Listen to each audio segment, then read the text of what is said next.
Amen. Amen! Sige nga, mag-thank you ka sa Lord. Amen! Tingnan nyo. Ay, thank you, Lord. Amen. Masarap na si mag-thank you eh. Kahit na doon sa mga kapwa natin, halimbawa, kahit walang binigay sa iyo, nagpasalamat, salamat na, nakakilala tayong gano'n. Salamat, katabi tayo ngayon. Yeah. Masarap pakinggan, nakakatuwa sa puso. Sabihin mo sa katabi mo, maraming salamat. Bakit lalo magkapiling-piling marami. Ang plastic. Ano to?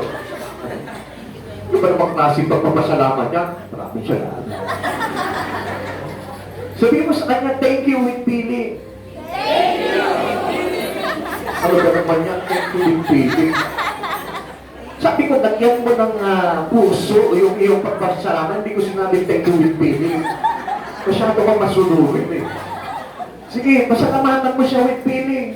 Thank you! Salamat with feeling. Amen. Amen. Masaya na po tayo ngayon. Yan, makakapasok na ang salita ng Diyos kasi bukas na yung puso natin. Ayan. Tingnan mo yung katabi mo.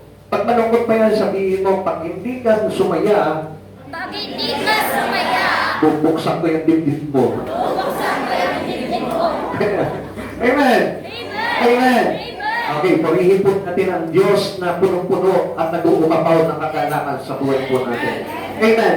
Ang pag-aaralan po kasi natin yun, may kinalaman sa nagbibigay ng kalungkutan sa buhay ng tao. Kaya nga po, if we didn't know how to release our pain or our sadness in our life, talaga you will remain defeated. Amen! Mananatili kang talunan sa buhay. Kaya nga hindi niyo po napapansin, tayong tao nahihirapan sa buhay. Supposed to be magaan lang ang buhay ng tao. If you know, kung alam mo kung paano mo maiibsan yung solusyon na yun doon sa mga bagay na dumadaling sa buhay mo. Amen! Kaya ito po yung pag-aaralan po natin, no? The power to face your giant. Yan. Tingnan mo yung katabi mo, giant ba yan? Hindi, no? Hindi. Okay. Power to face your giant. Ang ibig sabihin po dito, tinutukoy po natin mostly yung mga problema. Amen? Yung mga pagsubok na dumarating sa buhay mo, yung hamon ng buhay, na kung saan kailangan po natin i-battle sa buhay po natin, and we can fight it. Amen? Amen! By the glory of God, kayang-kaya po natin yan, and God will teach us today how to overcome this giant.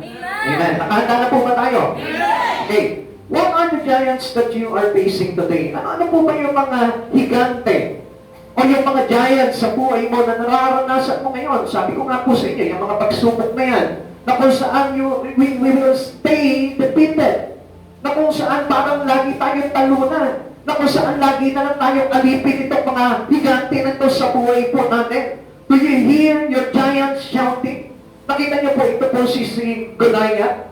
Pasigaw niyang hinamon yung bayan ng Israel, yung buwan ng Israel. Many Christians today hear the shout of discouragement, but they come into this big discouragement. Kapag narinig na nila yung sigaw ng higanting problema sa buhay po nila, anong nangyayari po? They are discouraged. Nawawalan po sila ng pag-asa sa buhay. Nasisiraan sila ng kalooban, which is hindi naman po tama sapagkat alam natin that we all know that there is always a solution in every problem. Na alam natin na kahit ano kalaki ang problema mo, mas higit na malaki ang solusyon ng Diyos tungkol sa mga problema ng tao. Amen. Kaya never discourage. Huwag kang mawawalan ng pag-asa sa buhay, huwag kang masisiraan ng loob, na kahit na ano yung pindaraanan mo sa oras na ito, always remember that there is a big solution. It is not a small solution. It is the big solution. Kaya kapag sinisigawan ka na ng higante sa buhay mo, then, fight ba? Labanan mo itong higante na ito. As David teach us today, ito po yung nakikita po natin dito sa pag-aaral po natin. Okay, 1 Samuel chapter 17, verse 8 to 11. Sumigaw si Goliath sa mga Israelita, bakit nangahanay kayong lahat yan para lumaban? Ako yung isang Pilisteo at kayo na may mga alipin ni Saul. Pumili na lang kayo ng ilalaban sa akin. Kapag ako'y natalo, alipinin ninyo kaming lahat Ngunit kapag siya naman ang natalo, kayo ang aalipingin namin. Hinahamon ko ngayon ang hukbo ng Israel, nabili kayo ng ilalaban sa akin, nang marinig ito ni Saul at ng mga Israelita nang hina ang kanilang loob at siya'y natakot. Ano po naisip ng Lord po dito kay Saul? Hari ka pa naman, ang bilis mong masiraan ng kalooban. So meaning, you had God at your side. Kaya ang hukbo ng Diyos na bukong tawag sa kanila eh. So meaning, he depend into God. At alam natin na ito, na kapag tayo nakadepende sa Panginoon, hindi pa pwedeng hindi ka ipagtatanggol ng Panginoon. Kaya lang, ang nangyayari po sa atin, when the judge comes into our life, we will be discouraged. You may be sometimes discouraged. Ang nangyayari po sa atin, nasisiraan ka ng loob, na akala mo, it is the end of your life. Akala mo na talagang matatalo ka na nito giant na ito, pero hindi mo alam that there is always a big solution. Masigit na malaki pa itong solusyon na ito kaysa sa giant o sa higante na kalaban mo sa oras na ito. Stand up now and face your giants by the same tactics that God has given to David. Kaya nga mas maganda pag-aralan natin kung paano itong solusyon na ginawa ni David. Kung paano siya lumaban dito sa higante na ito, si Goliath. At alam niyo po ba, yung biblical name, meaning nitong Goliath, ang ibig sabihin po niyan, it was him or revolutionary. Ibig sabihin niya, talagang pagdigmaan po talaga yan. Kaya, dapat, we better prevail our life. Not by your own strength, but the strength that coming from the Lord. Kasi kapag ikaw, lumaban ka na sa bayan, dito sa higante na ito, hindi mo talaga mapapagtagumpayan ito without the help of God into your life. Amen. David taught us how to face our own giant. At Diyos na ito, tinuruan si David at si David naman, tinuturuan niya tayo ngayon bilang hukbo ng Diyos na buhay kung paano natin lalabanan every giants that comes into us. Amen. Now, how to face our own giant. Sino po dito yung merong mga higanting nilalabanan sa mga sandali po na ito? Siguro lahat po tayo, no? Kaya na nahihiya po kayo kasi kung minsan kahit na 12 lang yung kalaban mo, 20 lang yung kalaban mo, nagiging giant na sa'yo eh. Because hindi po natin alam kung paano po i-handle po itong problema eh. And sometimes alam niyo po, yun po yung nagiging problema po ng tao. They didn't know how to handle their problem. They didn't know how to resolve their problem. Hindi po nila alam kung paano nila i-resolve yung mga problema nila sa buhay nila. Kaya kung isa, makikita mo na lang ang isang tao, kapag nagkaroon ng problema, ang ginagawa, iiyak sa isang tabi, magkukulot ng kwarto, magpumokmok maghapon, hindi kakain. Ano nangyari? Pinahirapan niya lalo yung sarili niya. Amen? Pero, there is always a great solution which coming from our God. Amen? How to face our own giant. Number one, unang-una, gusto ko po na ipakita po sa inyo na tinuro ni David sa atin na dapat hindi tayo nawawala sa Panginoon.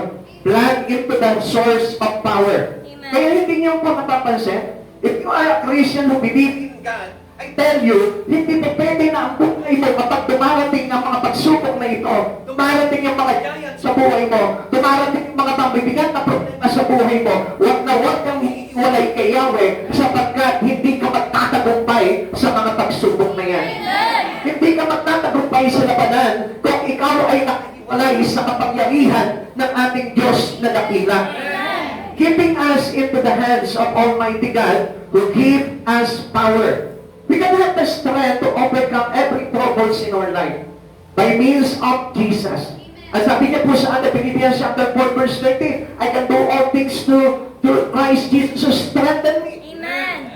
Ang lakas na ito ay dahil sa kaloob sa akin ng Panginoong Jesucristo kung bakit niya nalagpas na nagpapagtagumpayan ng lahat ng bagay. We can do everything in our life. We can overcome every troubles in life. We can overcome those problems, those giants in your life if you have the power that coming to the Almighty God. Kaya nga, ang pinakamaganda po dito, huwag kang ihiwalay sa Panginoon. This is the principle in our life. Kapaligtaran po ito ng nangyayari sa buhay ng tao. Sometimes you are a Christian already and you know already and you are always worshiping the Lord our God. But Unfortunately, when problem comes into our life, when trouble, hardship comes into our life, nawawala tayo sa Panginoon. Amen. At ang hindi niyo po alam doon, it is not the right solution. Hindi po yun yung tamang solusyon para mapaglabanan at mapagtagumpayan mo itong mabigat na problema sa buhay mo. Always plug into the source of the power. And that power comes from the Lord Almighty. 1 Samuel chapter 17, verse 37, ang sabi po dito, itinungtong pa ni David. Tingnan niyo po ito ha, yung prinsipyo ni David, tingnan niyo po dito.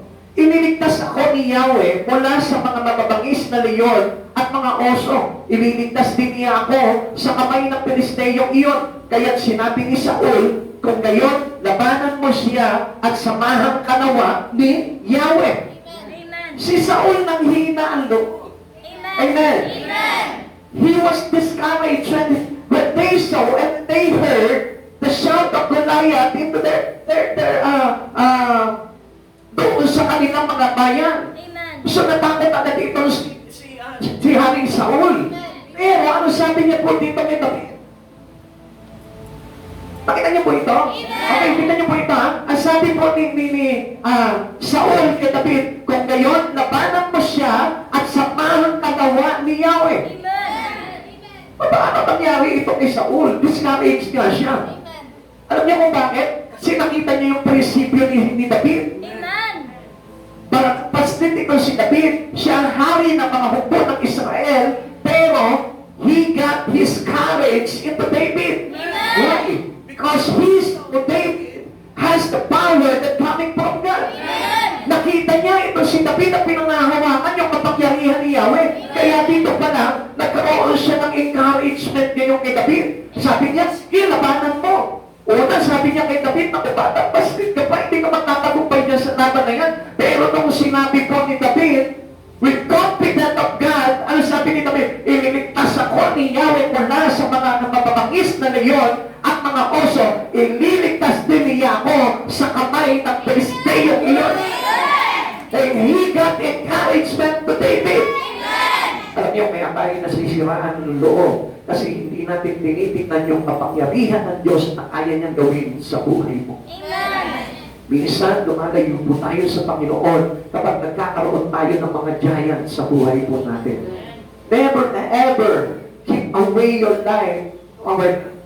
Kasi kapag hiniwalay mo ang buhay mo kay Yahweh, I tell you, you will remain defeated. Amen. Hindi ka magtatagumpay kahit saan laban. Tingin mo lang nagtagumpay ka pero hindi ka nagtatagumpay. Tingin mo lang na pa-prosper ang buhay mo pero hindi ka prosper. Bakit? Kapag hiwalay ang buhay mo kay Yahweh, I tell you, you remain your life into defeated. Amen.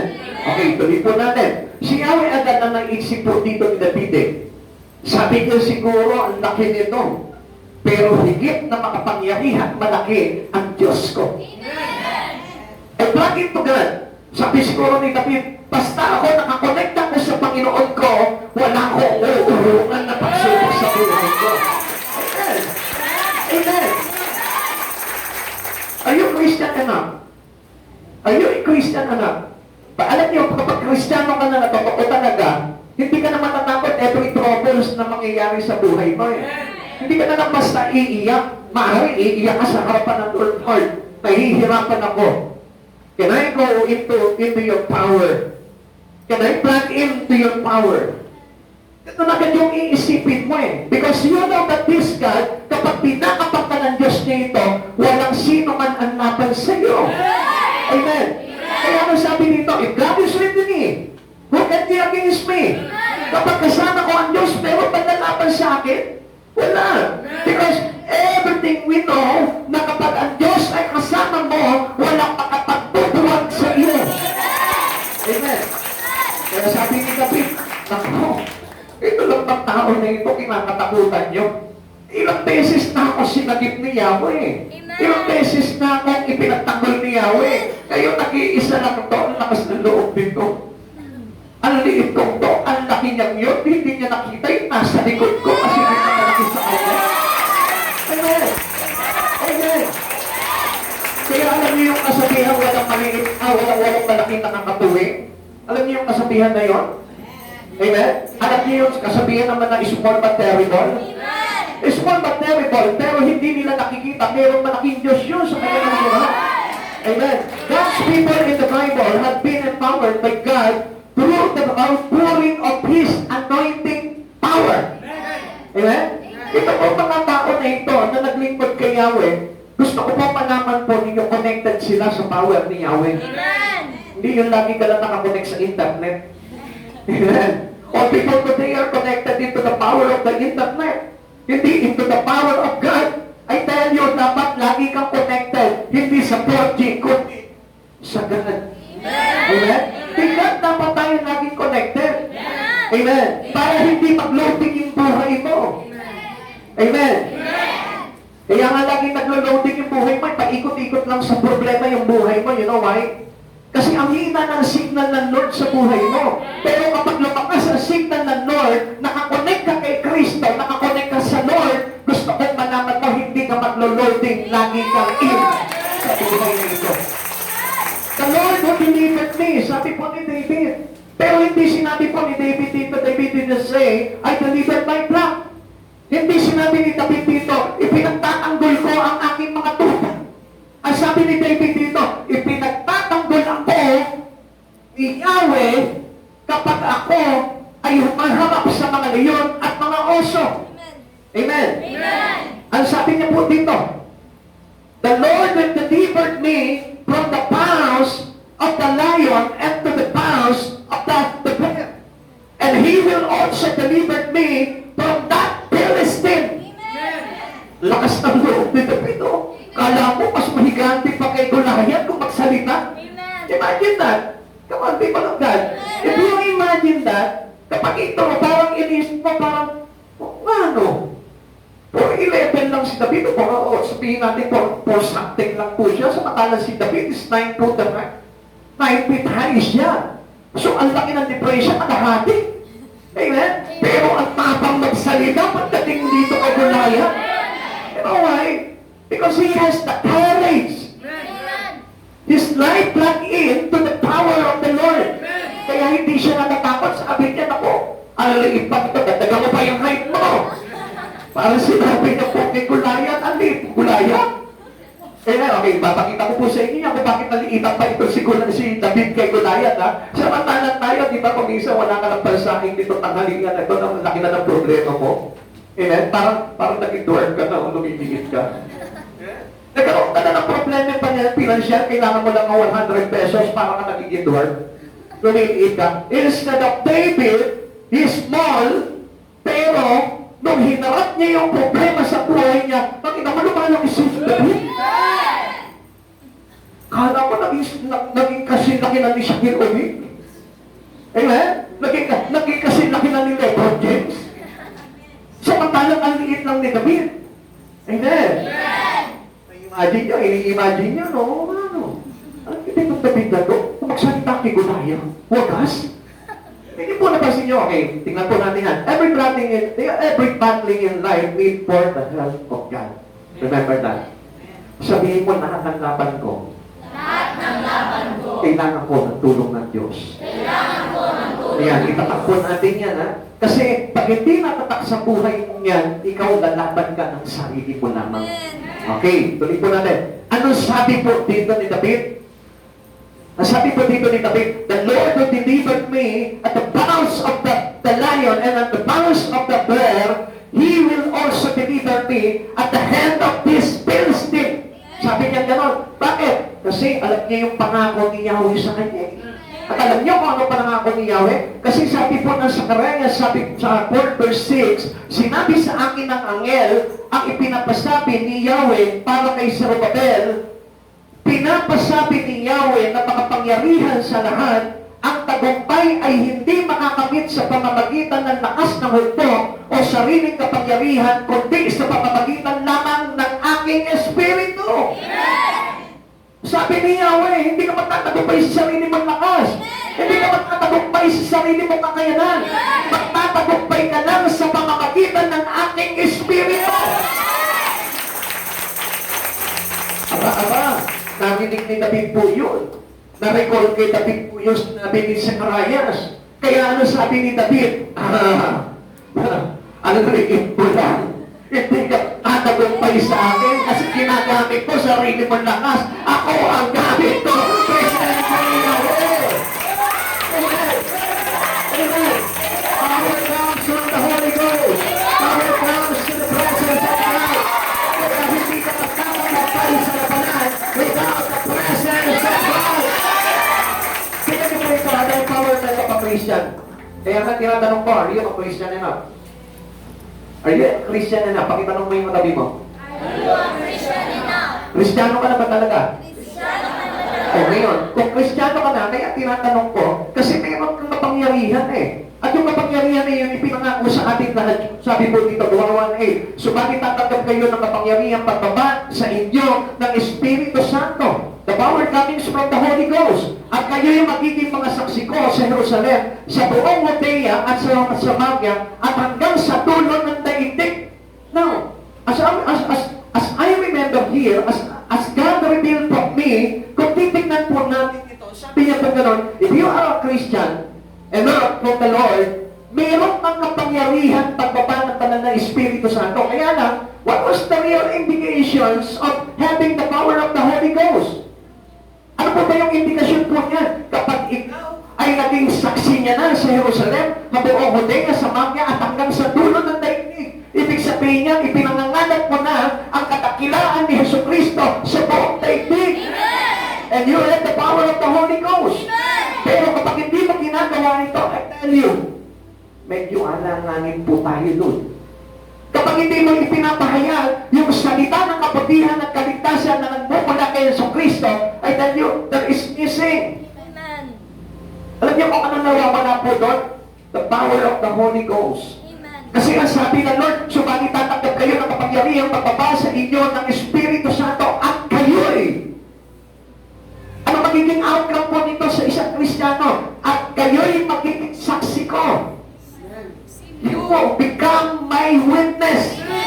Saan? Sa puso niyo lang po ba? Sa isip niyo lang po ba natin? Hindi. Kundi sa Jerusalem, sa Judea, Samaria, at hanggang sa dulo ng daigdig. Ibig sabihin nito, tinutukoy nito, all. Amen? Kaya gusto ko malaman mo, handa ka nang humarap sa mga giant sa buhay mo kapag itong mga bagay na ito may indikasyon ka dito. Amen. Naunawaan po natin yun? Okay, mas tuloy po natin para mas maganda pa po yung ating maunawaan. Tuloy po natin. Ikalawa, sabi po dito, choose the right weapon. Kanina sabi, plug into the power of God. Plug into the source of the power. Ngayon, ikalawa naman, how to face your giant, choose the right weapon. Minsan, ano po ba yung ginagamit po natin na sandata? Minsan, hindi natin alam kung ano yung gamit natin sandata eh. Laban lang tayo ng laban, pero hindi natin alam. Yung gamit pala natin sandata is a wrong weapon. Amen. Sabi ko nga, wrong weapon. Wrong weapon. Maling sandata. Maling sandata. Okay, ano po ba yung maling sandata na yan? Okay, sabi dito, Christians may also choose the weapon that David used to defeat Goliath. Pastor, para mahirap yata doon labanan na doon. Tungkod, tsaka 5 makikinis na bato, lalaban ako sa Goliath ng buhay. Hello? Amen. Kasi sabi po dito, Christians may also choose weapon that David used to defeat Goliath, 5 smooth stone plus his rod. Yung kanya tungkod. Okay, ano po ba ibig sabihin po yan? Ganito po yan. Do not use your own weapon. Do not use your own weapon. Every one of us, meron po tayong taglay na sarili po nating sandata. At yung po yung taglay na sandata po natin, walang kapangyarihan para magbuwag ng anumang kapangyarihan na nagmumula sa ating totoong kalaban. Naunawaan niyo? Yung sandata natin, pagdito lang sa mundo na ito, na kung saan, kapag kaharap mo lang yung tao. Amen? Ano po ba yung mga sandata na yun? Yung iyong karunungan, yung iyong mga tinapos, yung iyong pinanghahawakan, yan po yung sandatang maling ginagamit ng tao. Amen? Yung sariling lakas ng kanyang kapwa, yan po yung wrong weapon that they may use to defeat Goliath. Hindi natin magagamit po yun. Because God has given us the right weapon to defeat Goliath in our life. Amen. At ano po ba yun? Okay, tingnan po natin ito kung ano po ito. 1 Samuel chapter 17, verse 38 to 40. Tingnan niyo po si David, pansinin niyo po ito At pinasuot niya kay David ang kanyang kasuotang pandigma, ang helmet at ang tansok pambalot sa katawan na maisakbat na ni David at tabak ni Saul ay sinubong ang lumakad. Hindi siya halos makahambang sapagkat hindi niya sanay sa ganoong kasuotan. Kaya sinabi niya kay Saul, hindi ko na po gagamitin ang mga ito. At hinubad niya ang nasabing kasuotang pandigma. Verse 40, pagkatapos dinampot niya ang kanyang tungkod. He said, andiyan pa po ba tayo? Dinampot niya yung kanyang tungkod, namulot siya ng 5 makikinis na bato sa sapa, inilagay sa kanyang supot na pagpastol at lumakad upang harapin si Goliath. Amen. What went wrong here? Wala. Minsan nakikita niyo na po, delikang si David dito. Tungkod lang ang dala niya, lalaban siya dito kay Goliath. Amen. Patikat ng dirigman, lalabanan mo ng tungkod at 5 pirasong makikinis na bato. Sa palagay mo, mananalo ka sa labanan kung yun ang gamit mo. Pero hindi natin nakita the right weapon helping David. Amen. Alam nyo, David was really David was really beaten to that fighting. Parang beaten si David. Kasi alam nyo kung bakit? Sabi niya ganun, sabi ko sa kanya ni Saul, suot mo itong aking pandigma. Sinuot kayo ni David. Kasi nyo, sinuot ni David, ni David. Alam naman ako natin, nakita po mga kawal na ito noong araw. Alam niyo po yung mga suot niya na mga baluti, yung mga pandigma niya, yung mga helmet niya, yung mga tapak niya. Grabe yun, mabibigat yun. Kasi pride po nila yun Pride of the knights. Yung po yung pride po nila. Kailangan mabigat yung iyong tabak, solid yung iyong baluti, at talagang maganda yung iyong helmet. Amen. Pride po yung ginamit na pinagagamit sa kanya ni Saul. Pero ang sabi niya, that is not my pride. Amen. Sabi ni David, hinubad niya, ayoko nito. Hindi ako komportable dito. Amen. Anong ginawa niya ngayon? Dinapot niya yung kanyang tungkod. Kinuha niya yun. Kumuha siya ng 5 pakikinis na bato. Ano ibig sabihin niya? He is pride. He is God. Amen. Naging pride niya si Yahweh. Amen. Sabi niya, naku, hindi ako magtatagumpay dito. Hindi ako makakilos sa maayos dito. Bigat dito Siguro kung makikita natin lakad ni David ulit. Ang bigat Ang bigat Okay. That was only the pride of night. The pride of man. Amen. Minsan ginagamit ng, kaya ko to. Dumating sa inyo si Goliath sa buhay mo, kaya ko to. Malakas ako. Marunong ako, nakatapos ako ng pag-aaral ko, kaya ko to. Kaya mo yan. Kaya anong nangyayari? Minsan bigla ka na lang iiyak. Talunan ka na pala. Pero tingnan niyo po ito. Ano po ba yung pinakita ni David dito na mas pinili niya yung tungkol at yung 5 makikinis na bato? As we know, tingnan niyo po dito As we know, yung tungkol po na yun, alam niyo po ba kung ano po ibig sabihin po ng rod? Rod means the authority.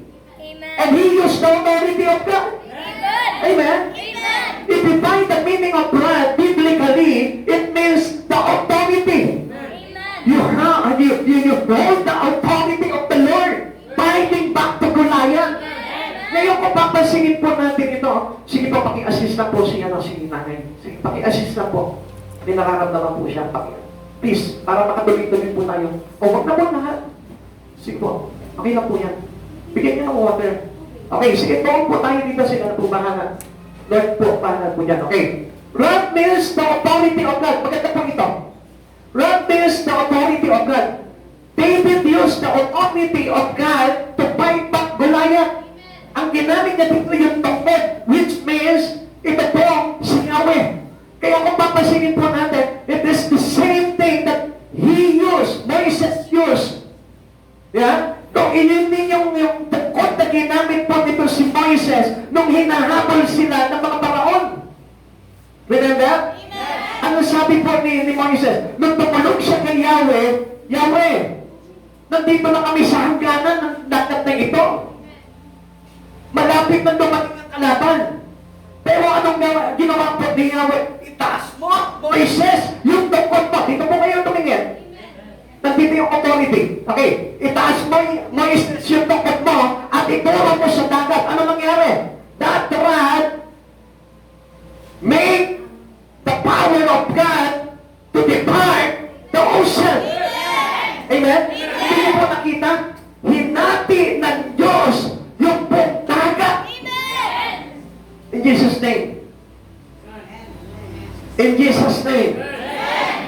Kasi yung rod na yun, it was Jesus na humahati and give us way to defeat the battle over Goliath. Kaya kung papasin niyo po dito, ano naman yung stone? Stone means stone of salvation. So pag pinagsama mo yung tukod, which is the authority of God, at yung pong 5 smooth stone, ang ibig sabihin yun that you have victory over the Goliath of your life. See? Nakita niyo po yun?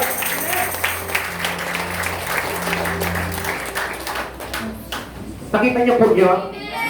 Kasi ang napakaganda po dito, ang tao, ang isang Kristiyanong kumikilala kay Kristo sa ating Panginoon, pag alam niya kung paano niya gagamitin yung authority ng Diyos na ito na pinagkaloob sa bawat Kristiyanong mananampalataya, I tell you, he never be defeated anymore.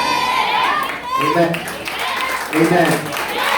Pero hindi mo napansin, Pastor, ang tagal ko ng Kristiyano, bakit lagi parang nalulugmok pa rin ako ng problema sa buhay ko? You know why?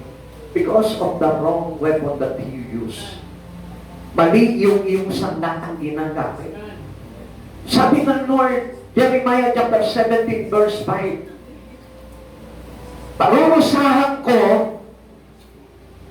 ang sabi ko doon, parurusahan ko ang sino mang tumatalikod sa akin at nananangan sa lakas ng kanyang kapwa na may hangganan ang buhay. Amen. Alam niyo po ba, that if we hold our own strength, I tell you, lagi kang talunan. Lagi kang talunan. Pakisabi mo doon sa katabi mo. Kung sa bawat pagsubok mo sa buhay, ay sasarilinin mo, mananatili kang talunan. Okay, punta tayo doon sa stone, 5 smooth stone ni David. Ano po ba yung 5 smooth stone na yun? Number 1, the stone of the past. Always remember the good things that brought to you by God. Lagi mong alalahanin sa buhay mo, ano ba yung past na ginawa sa akin ng Diyos na ito? Yung past po ba na ginawa sa iyo ng Diyos, pangit po ba? Ha? Hello? Hello? Pansinin mo mabuti, natipid ka na ba ng kaaway? Sino po dito defeated by the enemy already? Kung defeated by Goliath already? Wala pa. Wala pa. Although kahit sabihin mo na mahirap ka, kahit sabihin mo may karamdaman ka, still, nagtagumpay ka pa rin sa laban. Nakatayo ka pa rin, humihinga ka pa rin. Kaya tingnan po ito. Ang maganda po dito, pag naalala mo na yung magagandang bagay na ginawa sa iyo ni Yahweh. Amen. Amen. That was the number 1 stone that used by David. Kung paano ka tinulungan ni Yahweh doon sa mga nakaraang mga giants na dumating sa buhay mo. Sino po dito yung naka-experience na ng giant before and he overcome it? Pwede po papakita yung mga kamay. O tingin nyo, mostly. Bakit giants? Hihilera yung mga giants na dumating sa'yo. Pero still, nakita mo, panalo ka pa rin. Because of the hand of God. Amen. Sabi po dito ni David, okay, sabi po nung verse 37 kanina pinasa natin, itinugtog pa ni David, iniligtas ako ni Yahweh mula sa mababangis na leyon at mga oso. Ililigtas din niya ako sa kamay ng Pilisteyong iyon. Kaya't sinabi ni Saul, kung gayon, labanan mo siya at samahan ka nawa ni Yahweh. Overconfident talaga ito si David. Kasi alam niya kung kanino talaga siya magtitiwala eh. Hindi siya nagtiwala doon sa mga hukbo ng mga Israelita eh. Hindi siya nagtiwala doon sa mga magigiting na kawal nito si Haring Saul. Ang pinagtiwalaan niya po dito, si Yahweh. Kaya alam niyo po, lakas ng loob po talaga nito si David eh. Kasi naalala niya, ako, oo nga pala, dami ko ng pinabagsak na uso. Ang dami ko ng pinabagsak na layuan. Ikaw, ilan na yung mga pinabagsak mo, Goliath sa buhay mo? Tingnan mo, ngayon, nagbibilang ka na yung utang ko doon sa Bombay. Yung utang ko doon sa palengke. Siguro yan dyan ang buhay mo. Amen? Yung karibal ko kay Marita. Yung karibal ko kay Raymond. Amen? Goliath ng buhay mo yan. Amen? Yung mostly yung lagi mong pinaproblema sa buhay, now, it overcome already. Yun, Goliath yun, pinabagsak mo yun. Amen. Amen. Minsan ka, diba? Pati yung kapitbahay mo, lagi kang chinichismis, napabagsak mo na rin, tumigil na rin siya. O, nakita niya na, ang dami niya na pinabagsak mo. Ibig sabihin po, no, ito po, Diyos na ito, yung laging tangan mo sa buhay mo, na lagi parang napagtagumpay ka sa buhay. Okay, ikalawa, the stone of prayer. Yun lang. Para sabi mo nga, yun lang. Kung isa kasi nakakalimot tayo manalangin sa Panginoon eh. Minsan basta umuusan na ng tandong, tulungan mo ko, amen. So, wala yung talagang nakasiti natin mahugot sa Lord yun na kasi. Alam nyo, if you wanted really that this God will anoint you by His power, I tell you, bababad ka sa presensya ng Lord. Amen? Kaya nag-absorb the anointing of God into us. Kung malayo yung buhay mo kay Yahweh, kung hindi ka bababad talaga sa pagmapanalangin mo sa Panginoon, hindi ka talaga lalagyan ng kapangyarihan ng Lord. Kaya many Christians today has lack of anointing. Alam niyo kung bakit? Kasi ang layo ng buhay nila kay God. Lagi silang nakahiwalay kay God.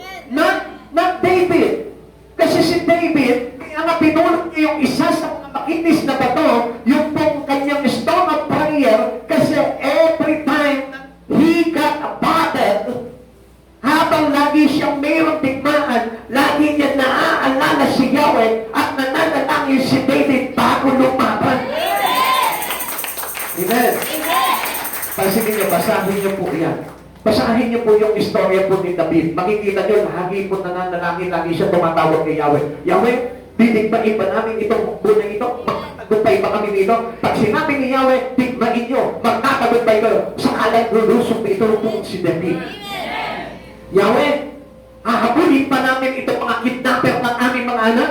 Mas nausubukan po ba namin ito at magagapit po namin ito? Habulin niyo, magtatagumpay kayo. Kasama niyo ako. Every prayer of David, gusto ko malaman ninyo, if you use that stone of prayer by David, lagi ka mananangin every time na may darating na problema sa buhay mo, at mababat ka kay Yahweh palagi, I tell you, magiging makapangyarihan ka at magagapin mo ano mang Goliath sa buhay mo.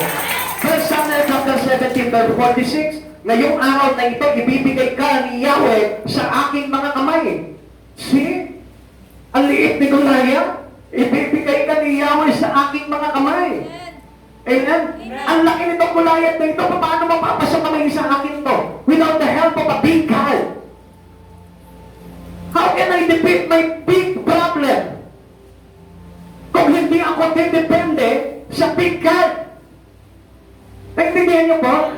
Paano kung manalagpasan itong malaking problema at pagsubok ko kung hindi ako didepende at tutulungan nitong aking napakalaking Diyos? Amen. Amen. Kaya ano po sabi po dito? 1 Samuel chapter 20 verse 6. Okay. Balisang-balisa si David sapagkat pinag-uusapan ng kanyang mga tauhan na pagbabatuhin siya, ngunit dahil sa sama ng loob sa pagkawala ng kanilang mga anak, ngunit dumulog si David kay Yahweh at kanyang Diyos upang palakasin ang kanyang loob. Alam niyo po, if you wanted to have a courage o yung talagang sapat na tapang yung tapang na hindi galing sa tao lamang, galing sa sarili lamang, that you put into trouble, I tell you, gusto ko po malaman po ninyo, pag galing niyang kay Yahweh, gusto kong malaman po ninyo, na nanalangin ka sa Panginoon, ikaw ay bibigyan ng sapat na lakas at kapangyarihan. Amen. Amen. Gusto ko po napakita po sa inyo dito, na ang prayer na nagpapalaki sa isang Kristiyano. Na ang prayer, ang pagbababad sa panalangin, ay nagpapalakas sa isang Kristiyano. Na ang prayer ay nagbibigay ng kalakasan ng kalooban upang harapin niya at mandigmaan sa buhay niya. Mga kapatid sa Panginoon, without prayer, maghihina talaga ang kalooban. Kaya hindi mo napapansin na kapag mayroong mga dumating pagsubok sa buhay, mga pinanghihinaan ng agad ng loob. Pero, when you come into the prayer, when you go into your closet and pray deeply into the Lord, hindi mo nakikita, paglabas mo ng kwarto mo, ang lakas na ng loob mo na harapin yung subok na. It was the power of God. It was the anointing of God. Alam niyo po ba, binibigyan lamang tayo ng kapangyarihan, kalakasan ng ating Panginoon when you keep your life into prayer. Kaya huwag kang umasa na magtatagumpay ka at malalampasan mo every problem that you have in your life without praying to God. Hindi ka magtatagumpay sa mga pagsubok at problema mo sa buhay kung hindi mo ilalagay palagi ang buhay mo sa panalangin kay Hesus Kristo.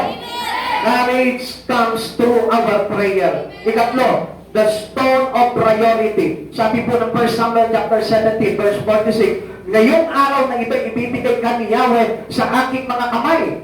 Sabi niya po dito, dahil kasi mayroon na siyang prayer, alam niya na malakas na siya. He has the power of God. Kaya nakita niyo po, ang liit na ng tingin niya dito kay Goliath. Why? Because his priority is God into him.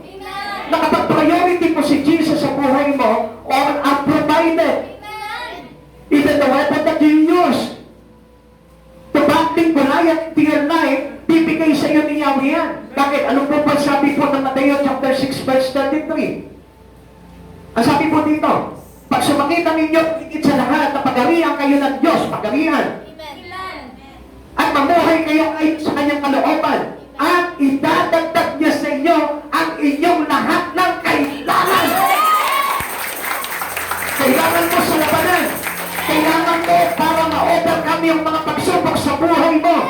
Idadagdag sa iyo ng Lord yan. Kailangan mo ng pinansyal. Idadagdag sa iyo ng Lord yan.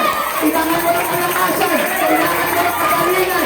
Whatever you live into your life, if you life into the righteousness of this God, I tell you, it will be provided by God to your life. Provided ng Lord yan. Amen.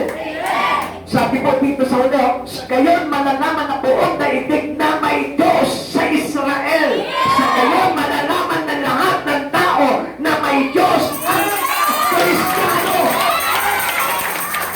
Amen. Amen. Amen. Amen. Achieving God. The powerful God. The Almighty Jesus. Hallelujah. Jesus. Jesus. Ikaapat, the stone of passion. Yan. Paano po ba tayo mabuhay? Ano po ba yung klase ng ating pamamaraan sa buhay? Sabi po ng 1 Samuel 17:32, pagdating kay Saul, sinabi ni David, hindi po tayo dapat masiraan ng loob dahil lang sa Pilisteyong yun. Ako po ang lalaban sa kanya. Amen. Over his life to serve Jesus. Over his life to serve his God. Kasi niyo po ito, alam niyo po yung mga kapatid ko ngayon ito si David, mga matipuno, malalaki katawan, kompleto ang arms. Samantala si David, batang paslit. Amen. Patingin nga po dito ng mga batang paslit. Ayan, si Brother Mark, tingnan niya. Tayo, Brother Mark. Come on, come in front of me. Yan yung David. Ganyan yung David. Oh. Patayo ka dito. Yung tayo talaga na may confident ni God. Yan. Ganyan si David. Amen. Ay. Okay, nakita niyo? I was called David. Hindi ko po yung ano yan. Pero malaki ang Diyos niyan. Okay, thank you, Brother Mike. Okay. Ganyan kaliit lamang po si David, ha? Compare doon sa kanyang mga kapatid. Ang lalaki nanginginig at nakita po si Goliath. Takot na takot! May mga tabak, nakabaluti, naka-helmet, natakot pa kay Goliath! Hello! Hello! Nung sumigaw si Goliath, mga Israelita! Bakit kayo nakahanay dyan? Nag-iisa lang ako, pumili kayo ng isa sa hukbo ninyo na lalaban sa akin! Laki ng boses. Dumating si Brother Mark. Ako ang lalaban sa kanya. Ayan. Nakita niyo yung papanisyon? Pero at the back of David, ang sabi po dito, pagdating kay Saul, sinabi ni David, hindi po tayo dapat masiraan ng loob lang sa Palestine iyo. Ako ang lalaban niya. Pansinin niyo ito, ha? Okay. Kailangan yan that mga big people dyan sa likod. Please. Mabilisan lang po. Yung mga matatakan dyan. Yan sila, Brad Ryan, yan. Sila, si Brother Edward. Yan, sila, brother. Come on. Mabilisan lang. Mabilisan lang, para makita lang. Come on. Yan. Okay. Pagsama-samahin niyo ang height na ito, Goliath. Okay, kayo dito, kayo, mga brother, yan. Mag-upong kayo dyan. Kapay, yan. Dito kayo. Yan. Okay. Dito kayo kumarap kayo. Dito kayo kumarap. Sige, huwag kayo yan. Ang gagawa po dito mga ano. Okay, ganito mo yan. Sila yung Goliath. Sumigaw sila. Nandito yung mga hukbo ng Israel. Mga Israelita! Sige, sunod. 1, 2, 3. Mga Israelita! Goliath kayo. Okay. 1, 2, 3. Mga Israelita! Goliath ba talaga kayo? Okay, si Manyaray, nasabi na niya. Naiiyak kasi sila, kayo naman eh. Okay, mga Israelita! Maghanda kayo sa labanan! Nag-iisa ako! Kumuha kayo ng isa sa ukot nyo na lalaban sa amin! Pag nanalo kayo, alipin nyo kami. Pag tinalo ko yung ipapadala ninyo, alipin ko kayo. Dumating ngayon si David.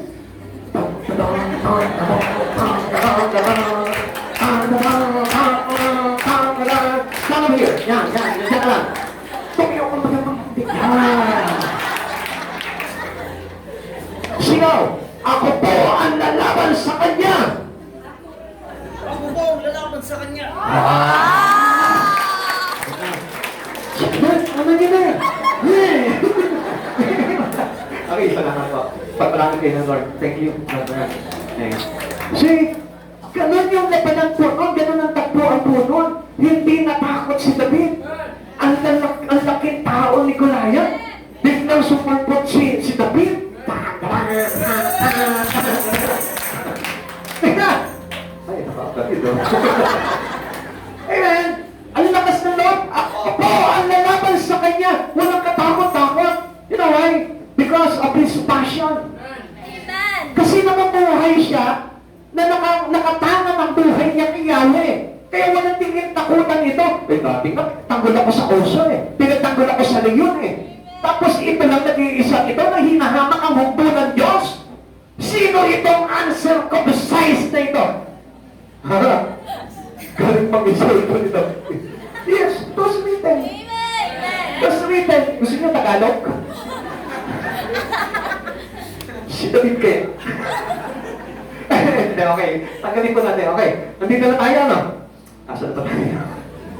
Ang lakas ng loob niya kasi alam niya na namumuhay siya kay Yahweh. Amen. At alam niya, yung sinabi po sa atin na, if God is with us, who can be against us?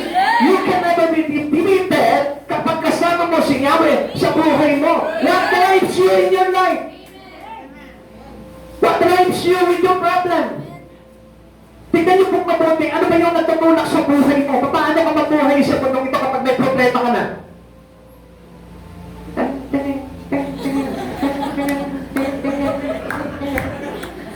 Nawa ko na sa Lord eh. Imbis na David, lumalaki. Yung Christian, hindi na mabuhay kay Yahweh, ang laki, pero pag humarap sa problema, lumulupo. Nakita niyo po yung differences? Amen. Nakalimaan niyo po yung differences? Ganun yung pagkakaiba po ng Kristiyanong namumuhay kay Yahweh. Amen. Yung meron siyang puso na alam niya, hindi ako papasahan ng Diyos. Amen. Number 5, the stone of David. The stone of persistence. Yan. Amen. Minsan wala na eh. Minsan nakakalimutan na natin kumulit sa Panginoon eh. Magsikap sa Panginoon eh. Minsan nawawala na that we being persist our life to God when troubles, big problem, hardship coming into us. Kapag dumating na sa atin yung mga pagsubok sa buhay, we cannot override anymore our life. Hindi na natin may-overlord. Ako ang lalaban dyan. Paano ba makipagtikman ngayon ng mga Kristiyano? Then, when they go into worship. Hindi na sumisigaw sa Lord. Natatakot na magpuri sa Panginoon. Pinanghihinaan na ng kalooban kapag may problema na. They did not persist their life to Jesus. Amen. Yung po, yung kulang po sa atin eh. 1 Samuel chapter 17 verse 37, ulitin po natin, dinuntong ni David, iniligtas ako ni Yahweh mula sa mababangis na leyon at mga oso, iniligtas din niya ako sa kamay ng Filisteyong ito. Kaya sinabi ni Saul, kung gayon, tabanan ko siya at sasamahan kanawa ni Yahweh. Amen. Amen. Amen. Amen. Alam niyo mga kapatid sa Panginoon, pag yung buhay mo, kinukulit mo sa Panginoon yan.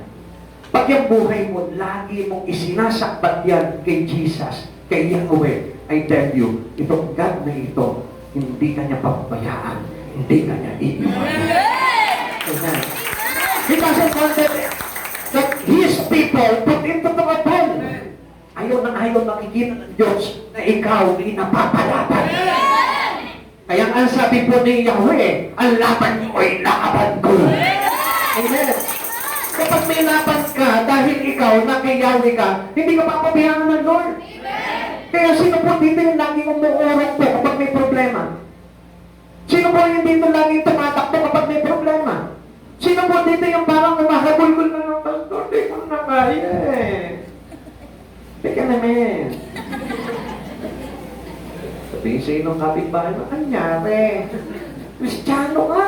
Amen. Hello? You are Christian with Jesus! Kristiyano ka! Sa'yo ka! Kristo ka! Bakit ka nagdangakon? Amen! Kasi alam niyo, ang kulang po ng mga Kristiyano, number 3, keep your eyes on focus. Sometimes when the lion seems coming into your way, your side, sometimes you close your eyes and turn your back and go away. Minsan pinipikit mo na lang yung patampak pag may problema ka eh. Hindi ko kaya. Alis ka na lang. Pagiging talunan ka na lang. Pero, if you keep your eyes to Jesus, I tell you, wala ka namang sa buhay ko na magtatapay sa'yo. Amen. Hindi papayag ang Lord na ito na ikaw lagi kang dinidigma. Amen. Take our eyes to see who energized us in battle. Kasi ang kaaway na ito, ipapakita sa iyo yan gaano kapangit ng pagsubok sa buhay mo. Yung pangit na side ng problema mo, yan ang ipapakita sa iyo ng kaaway para at focus ka kay Jesus. Amen.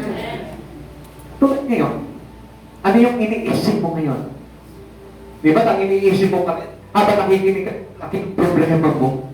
Oo nga, paano kaya ang problema ko ito? Bakit hindi mo isipin ngayon sa oras na ito?